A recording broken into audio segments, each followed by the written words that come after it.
Bonsoir à tous, bienvenue dans notre émission La Réunion Léla, et c'est surtout Corinne Salon-Mareux qui est Léla, et on va voir avec elle sur des positions bien réfléchies et montrer j'allais dire que le poids des mots a aussi son importance dans le croisement réunionnais.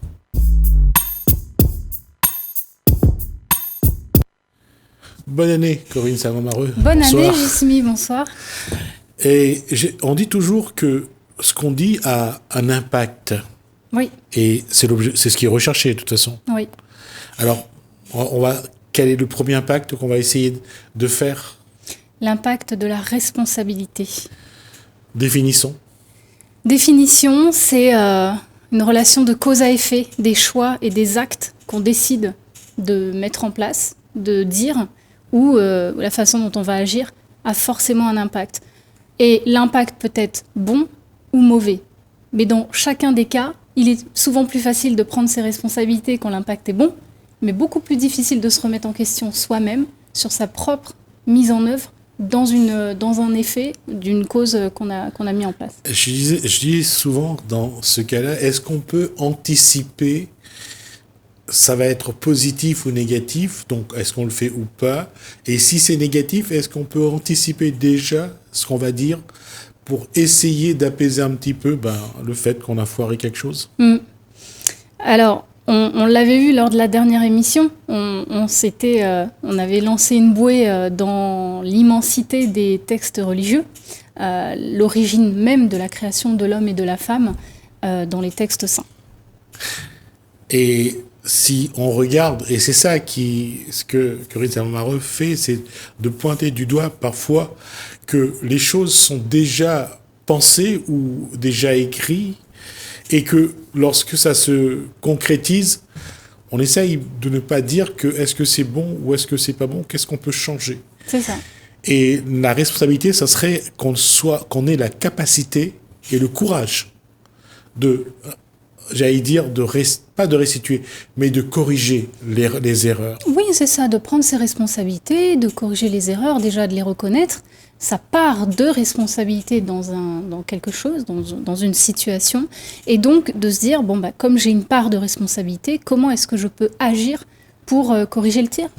Et dans l'histoire de cette petite île, dans une histoire qui date de 1863 à aujourd'hui, ça fait peut-être à peine 300 ans d'histoire, il y a quand même eu quelques erreurs de décision que beaucoup n'ont pas souhaité, j'allais dire, prendre et se dire on a commis une erreur et reconnaître les erreurs. Reconnaître les erreurs dans un premier temps et puis de s'impliquer pour les corriger, pour corriger la donne.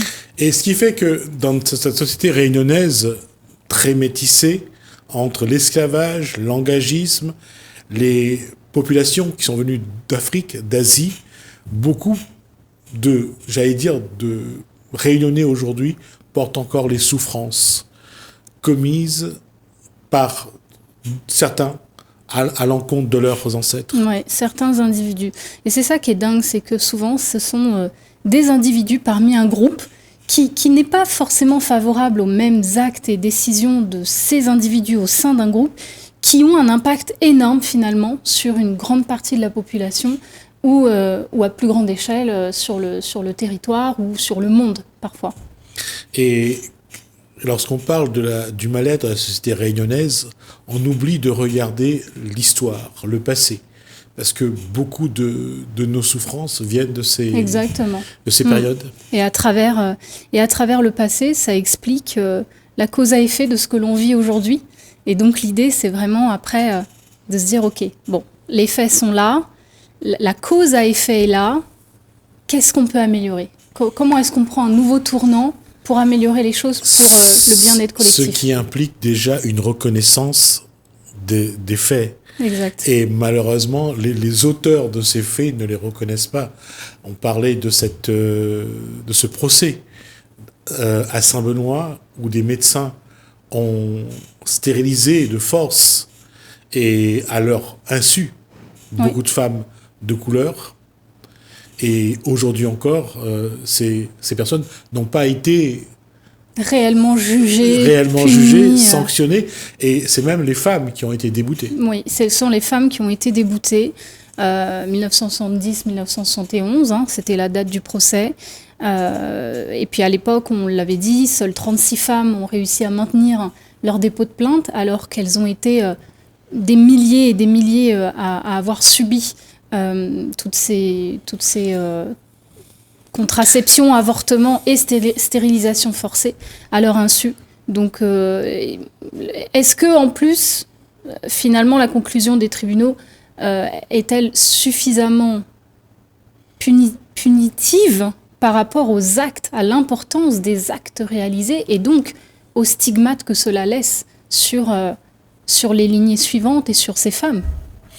J'ai reçu il y a quelque temps un coup de fil d'une femme qui a fait partie des enfants de la Creuse et qui souhaite venir sur ce plateau, essayer de raconter sa souffrance. Et nous sommes en 2022 et on dit que le monde a évolué, que nous sommes plus civilisés, que nous sommes plus intelligents, et nous avons toujours autant de mal pour ceux qui ont souffert de dire leur souffrance, et pour ceux qui sont là, de prendre du temps pour les écouter. Et puis, 2022, évolution, c'est lent. Hein. C'est lent, très très lent. Oui, non seulement c'est long, c'est lent, mais le pire, c'est que nous n'arrivons pas, nous, à grandir, à nous préparer à entendre les souffrances, à comprendre les souffrances. Pas seulement d'entendre les souffrances des personnes qui ont souffert, mais aussi de comprendre pourquoi nous, on continue à transmettre les souffrances. Ouais, après là, on atteint un cercle spirituel, karmique. Ou simplement du transgénérationnel. C'est ça, du transgénérationnel. Et puis, il y a tellement de tentacules dans cette sphère-là à prendre en considération, le spirituel, le transgénérationnel, l'éducation que les parents vont reproduire sans s'en rendre compte. Il y a une grande part de psychologie aussi. C'est très complexe et je pense que c'est un chemin de vie de toute façon, autant pour ceux qui subissent la souffrance de la personne par effet miroir, juste en fréquentant cette personne, ou bien la personne elle-même qui souffre. Toutes n'auront pas le même cheminement pour sortir de ça. Et quand bien même est-ce qu'il est possible d'en sortir? Encore une fois, on en revient à l'acceptation. Est-ce qu'il faut accepter sa douleur, accepter son passé et essayer de trouver une solution pour le retourner en sa faveur ou en la faveur d'autrui, pour aider autrui? Parce qu'on dit souvent, en psychologie, que les personnes les plus détruites arrivent à venir au secours des personnes les plus détruites. Parce qu'il y a cette forme d'empathie qui rentre en jeu. Moi, je pourrais poser une question.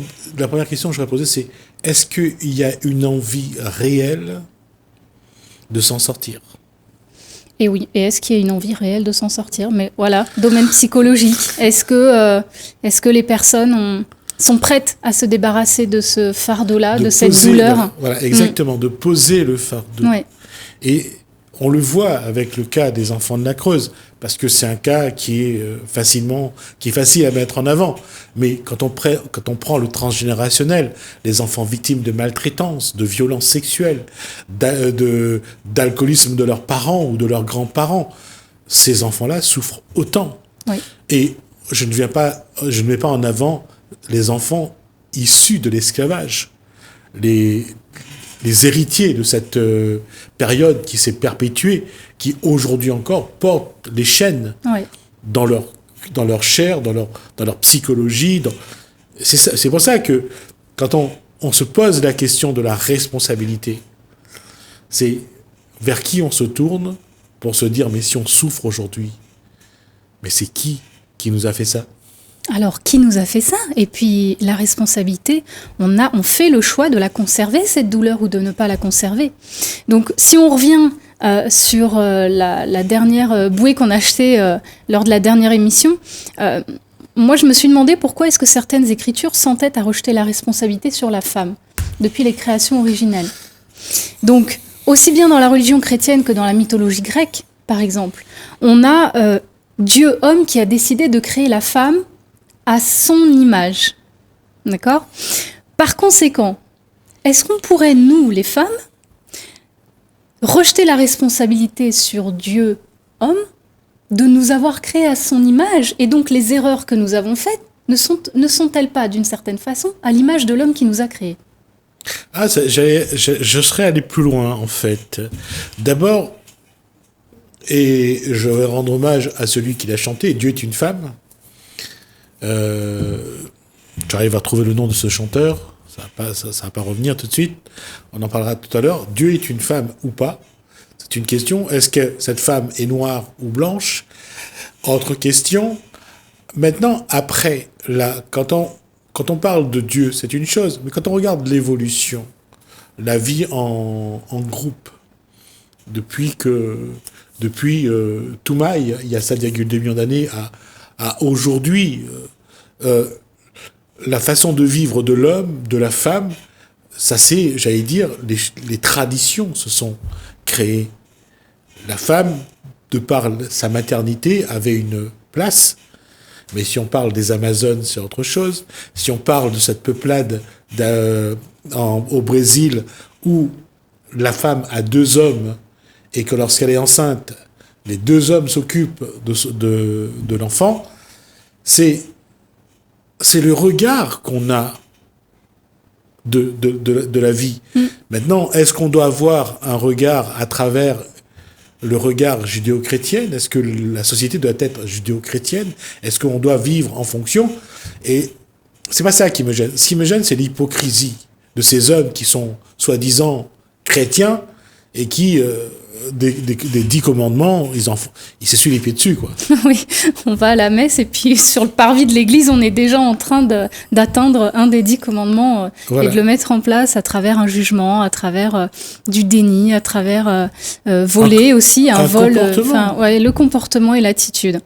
Donc, si je reviens à ces histoires de Dieu qui a créé la femme à son image, et donc, dans ce cas-là, est-ce que nos erreurs que nous avons commises ne sont pas le reflet de l'image de Dieu homme, si tant est que Dieu est un homme, nous a créés?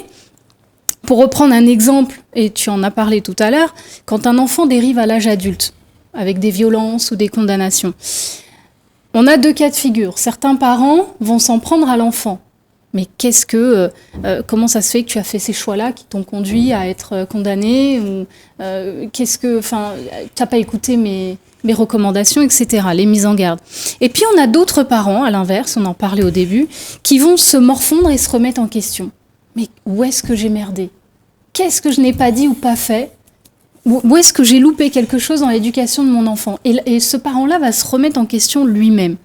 Si je reprends un autre exemple qui nous concerne, quand un entrepreneur ou un artiste crée une offre ou une œuvre et qu'il le met en vente sur le marché, est-ce que l'entrepreneur... Admettons que l'œuvre ou le produit ou le service ne se vendent pas. L'entrepreneur et l'artiste, est-ce qu'ils vont s'en prendre au marché? Est-ce qu'ils vont s'en prendre aux clients en disant « Ouais, mais de toute façon, ils n'ont pas compris à quoi servait quel intérêt ils avaient à acheter mon service ou quel intérêt ils avaient à acheter mon œuvre. Ils n'ont pas compris mon œuvre. » Non. En règle générale, un bon entrepreneur, un bon artiste, fait preuve d'une grande humilité et se dit « Mais où est-ce que j'ai merdé? Qu'est-ce qui fait que mon œuvre ne se vend pas? Est-ce que j'ai loupé quelque chose? Est-ce que j'ai mis tous les moyens possibles? Est-ce que j'ai positionné mon œuvre au bon endroit pour qu'elle soit vendue auprès des bonnes personnes? » Et l'entrepreneur, c'est la même chose. On prend ses responsabilités, on s'analyse soi-même. Corinne, la démarche que vous déclinez est bonne. Mais combien d'hommes ou de femmes ont cette honnêteté que vous préconisez pour aller aussi loin dans cette honnêteté pour dire où est-ce que je me suis trompé? Eh ben oui, mais là c'est libre à eux. Hein. C'est leur responsabilité d'avoir cette humilité, cette honnêteté. Ah, ça va marcher, c'est pas ça. Eh ben c'est la voie de la facilité, ça. C'est la faute d'un tel. Mais j'ose espérer, Jismi, comme on le disait au début, que on est au 21e siècle, on est maintenant en 2022, on vient de traverser 3 années incroyables.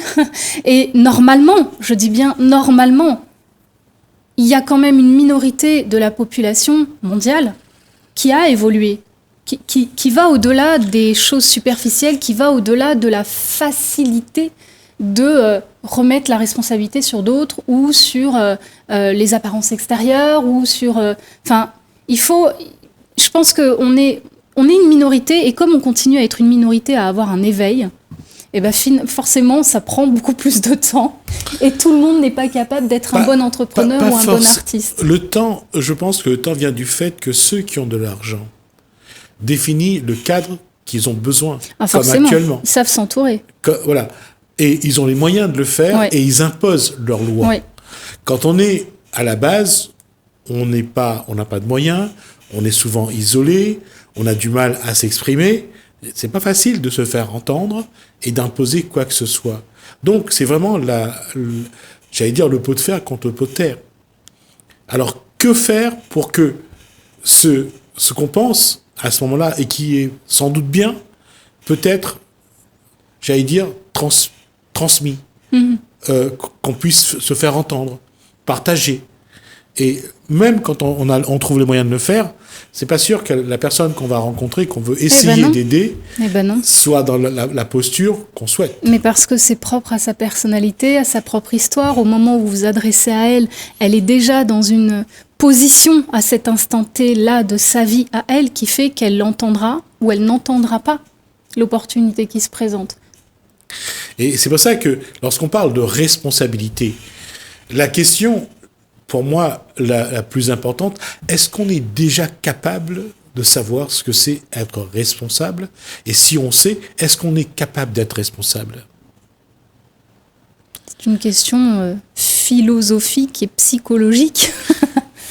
Et c'est là, et on le voit avec cette période du Covid, comment les gens surtout l'État, au début, il fallait se vacciner, après, il fallait la première dose, la deuxième dose, le rappel arrive. Il y a un moment où on se dit, mais est-ce qu'ils savent où ils veulent aller? Est-ce qu'ils sont responsables? On a déjà cet exemple-là, qu'on vit et qu'on subit d'ailleurs. Et c'est pour ça que je dis que l'exemple vient souvent d'en haut, mais là, c'est un mauvais exemple qui vient d'en haut. Oh, ça fait longtemps que le gouvernement n'est plus un exemple, je pense. Il a perdu ce statut depuis belle lurette. D'ailleurs, ça serait intéressant de se pencher sur d'où vient la création du gouvernement. À quel moment le gouvernement a été créé et par qui? Pourquoi? Pour quelle raison? En quelle année? À la suite de quoi? On appelle ça la démocratie. C'est les représentants du peuple et c'est eux qui prennent des décisions pour nous. D'ailleurs, à l'époque, il me semble bien que le gouvernement, la politique, était guidée par les religions. Oui. Au tout départ de leur création. Effectivement. Mais si on remonte à l'époque d'avant Jésus-Christ, avec Claude, entre autres, empereur romain, je veux dire que la question de la démocratie était déjà posée. C'est il y a plus de 2000 ans. Mais c'est ce qui pourrait expliquer, du coup... si on reprend l'idée que le gouvernement a été créé sur une base religieuse au tout départ, pour dominer finalement et guider en quelque sorte la démocratie, si on reprend la création de l'homme et de la femme dans les textes religieux, on dit bien que l'âme manifestée est scindée en deux sexes opposés. On ne dit pas qu'il y a une âme de plus haute valeur que l'autre. Mais ce sont très souvent les religions, voire certains corps politiques par la suite, qui ont fait en sorte de créer une disruption entre l'homme et la femme. Dans la Genèse 3, par exemple, qui est surnommée la chute par les experts bibliques, on souligne cette rupture entre l'homme et la femme. Donc vous voyez, c'est même pas au départ, c'est au fur et à mesure que les textes saints ont été traduits et écrits, qu'on a modifié les textes et leur compréhension. Et il existe un discours public qui se plaît à incriminer Ève, on en a parlé la dernière fois, pour avoir cédé aux tentations, d'avoir goûté le fruit défendu et donc d'avoir précipité leur bannissement au paradis. Et on revient à cette histoire de responsabilité, puisque quand Dieu interroge Adam pour savoir pourquoi est-ce qu'il a cédé à la tentation, Adam va dire « c'est pas moi, c'est Ève ». Et quand Dieu s'adresse à Ève pour lui demander « mais pourquoi est-ce que tu as mangé le fruit qu'on t'avait défendu ?» C'est le serpent. Ève va dire « c'est le serpent ». Donc, est-ce que... Ce qu'on voit là, c'est que chacun reporte sa responsabilité sur une tierce personne, sur une autre personne. Le judaïsme, par exemple, lui, il enseigne que la responsabilité de nos actes est individuelle. et qu'elle doit être absolument assumée, et que la responsabilité doit être reconnue dans des effets collectifs, qui a un impact collectif, qui ont été causés par le choix individuel des actes de chacun.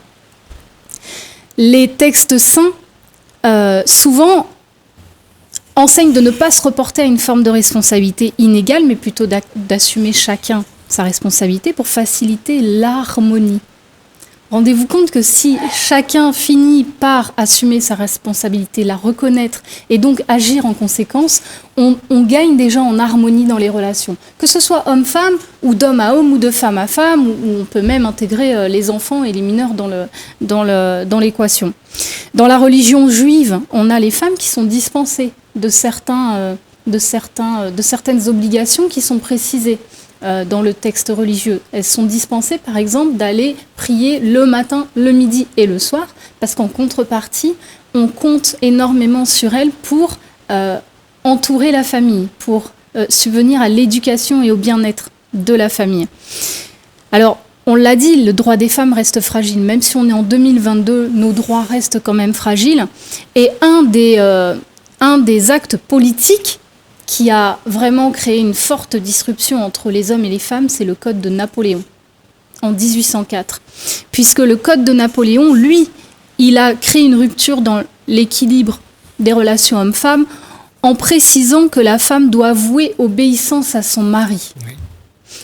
À son père aussi. Et à son père. Et ça, c'est une loi, c'était vraiment sa loi qu'il a imposée. Et cette loi sera abrogée 134 ans plus tard. Donc imaginez en 134 ans déjà ce qu'on a pu laisser faire, laisser comprendre, devenir une et donc un ancrage beaucoup trop fort dans les éducations de chaque génération. La fille quittait l'autorité du père pour aller sous l'autorité du mari. On donnait la main de la fille, mineure d'ailleurs. Voilà. À l'époque. Donc c'est vrai que la responsabilité à ce moment-là, on aura le temps parce qu'on arrive à la fin de cet échange, on va voir que combien la religion et la loi, bien sûr, et surtout que Napoléon avait pas mal de problèmes dans ses relations conjugales et extra-conjugales, pour voir comment la femme a vécu tous ces travers, parce que quelque part on a fait payer à la femme ce que l'homme n'arrivait pas à poser, c'est d'avoir une harmonie en lui-même et d'être stable, parce que, qu'on le veuille ou pas, la femme est pour l'homme le miroir qui lui montre qu'il est quand même faible. Alors, et il apparaît même que ce sont très souvent... les antiféministes, très souvent, sont issus de corps politiques, parce que, d'extrême droite notamment, et des conservateurs, parce que les hommes craignaient de perdre leur pouvoir en laissant les femmes voter, aller bénéficier d'un enseignement éducatif, diplômant, d'avoir un travail, d'ouvrir son compte en banque. Enfin, rendez-vous compte à quel point la femme était dans une cloche. L'homme a peur de la femme, c'est une chose. On en reviendra, parce qu'on vient de passer de 3 minutes le temps qui nous est imparti. On verra que l'homme a vraiment peur de la femme et qu'il a tout fait pour que la femme ne soit réduite à une portion congrue. Je parle de son autorité et de son pouvoir. Voilà. Et donc, l'impact des responsabilités. Qu'est-ce qu'on fait aujourd'hui pour avoir une évolution de nos relations hommes-femmes au XXIe siècle? La question est posée. En tout cas, ça nous donne à réfléchir. On pourra le faire tout le long de l'année déjà, d'une part, et on verra comment, avec Corinne Savon-Mareux et avec vous aussi, comment faire évoluer la place de cette femme. On marque une pause, on se retrouve dans un instant.